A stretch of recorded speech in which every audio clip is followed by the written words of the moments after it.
When I was just 12 years old, something happened that changed the way I look at learning forever. जेव्हा मी फक्त 12 वर्षाची होते तेव्हा एक अशी घटना घडली ज्यामुळे शिक्षणाकडे पाहण्याचा माझा दृष्टिकोनच बदलला. My grandmother loved listening to stories from a weekly magazine.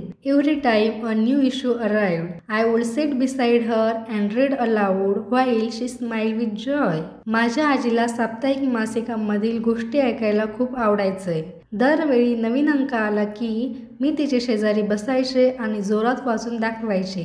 ती आनंदाने हसत राहायची. But one day I had to visit my cousin for a week. When I came back, I found my grandmother quiet and sad. पण एक दिवस मला माझ्या चुलत भावाकडे आठवड्याभरासाठी जावं लागलं. जेव्हा मी परत आले तेव्हा आजी गप्प आणि उदास होती.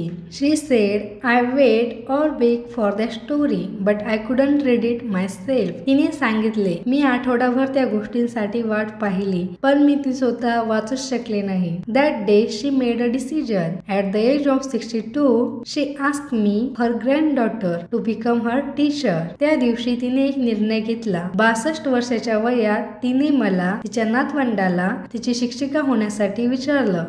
Every day after I came back from school, we sat together. Slowly, letter by letter, she started learning to read. दररोज मी शाळेतून आल्यावर आम्ही दोघे एकत्र बसवायचो. हळूहळू अक्षर न अक्षर तिने वाचायला शिकायला सुरुवात केली.